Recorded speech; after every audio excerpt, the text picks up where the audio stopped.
Line کے صد عزت و احترام قابل صد اکرام حضرات سامعین ذی وقار، اللہ رب العالمین کا کروڑا احسان کہ اس خالق ارض و سما نے آج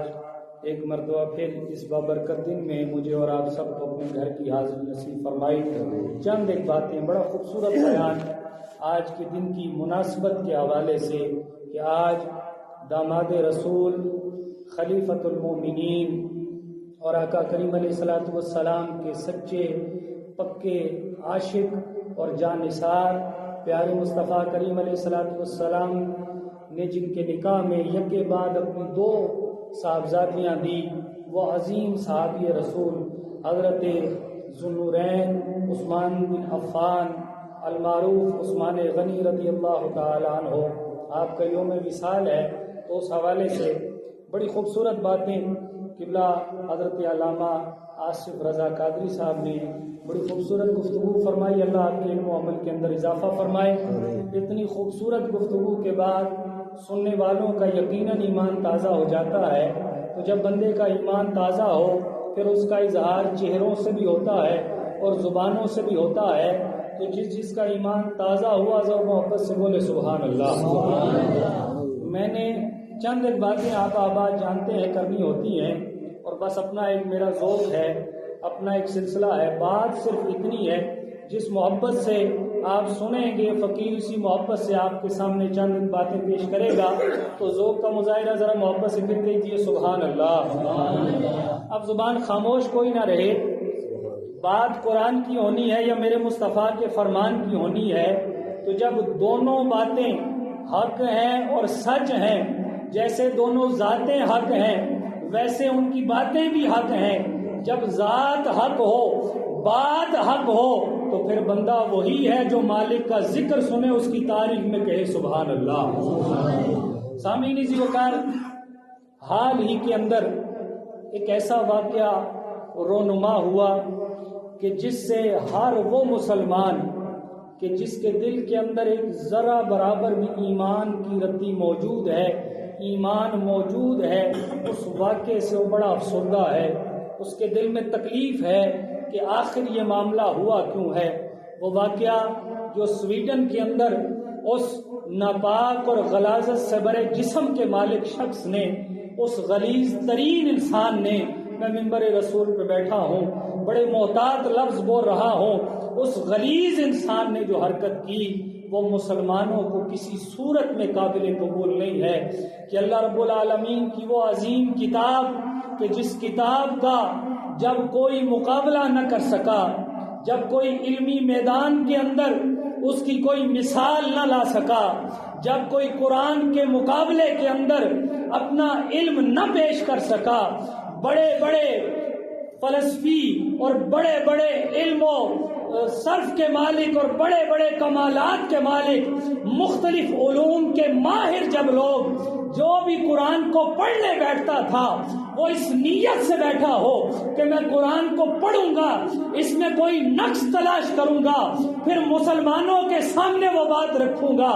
اگر کوئی نقص تلاش کرنے کے لیے بھی قرآن کو پڑھتا گیا، قرآن میں لذت ایسی تھی، چاشنی ایسی تھی، دشمنی کی نیت سے بیٹھا تھا، غلاظت لے کر دل میں بیٹھا تھا، لیکن قرآن کا وہ علم جو ہے، قرآن کا محاصرہ جو ہے، اس کی ذات کے ارد گرد ایسا ہو گیا اگر کوئی دشمن بھی قرآن کے قریب آیا، قرآن نے اسے بھی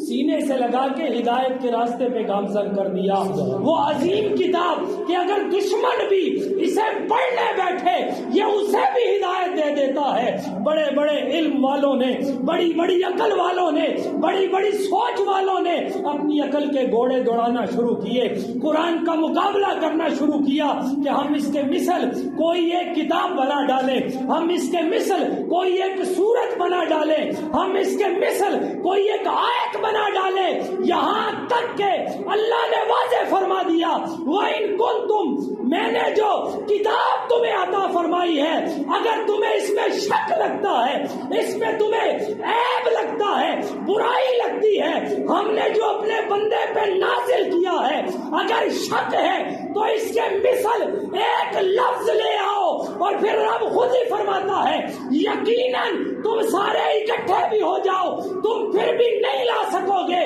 جب رب نے یہ اعلان کیا، اللہ کے اس اعلان کو چیلنج کرتے ہوئے ہر کافر نے، ہر بدبخت نے اپنی عقل کا گھوڑا دوڑانا شروع کیا، لیکن وہ قرآن کی مثل نہ لا سکا۔ جب ناکام ہو گیا، کامیاب نہ ہوا، آخر اسے حال یہی نظر آیا، ہم مقابلہ نہیں کر سکتے، اس کی مثل نہیں لا سکتے، لہذا قرآن کی بے ادبی شروع کر دو، قرآن کی گستاخی شروع کر دو، قرآن کو جلانا شروع کر دو۔ ہم قرآن کو جلائیں گے،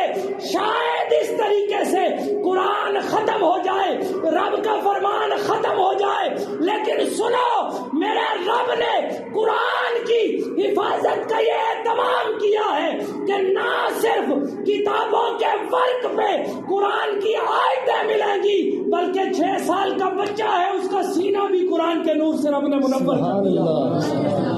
اس کے سینے پہ بھی رب نے قرآن تحریر فرما دیا، اس کی سوچ میں قرآن کو تحریر کر دیا گیا۔ آج بچہ بچہ قرآن پڑھتا ہے۔ ہلاکو خان نے، چنگیز خان نے جب ایران کے اوپر حملہ کیا، عراق کے اوپر حملہ کیا، انہوں نے اس پورے ملک کی لائبریریوں کو جلا دیا، کتابوں کو اکٹھا کیا گیا، معاذ اللہ قرآن مجید کے جو نسخے تھے ان کو اکٹھا کیا گیا، انسانی لاشوں کا ڈھیر لگایا گیا، اس کے اوپر کتابیں رکھی گئی، آگ لگا دی گئی، اور وہ یہ کہنے لگا میں نے علم کو ختم کر دیا، میں نے معاذ اللہ قرآن کو ختم کر دیا، میں نے مسلمانوں کو جلا کے راکھ کر دیا۔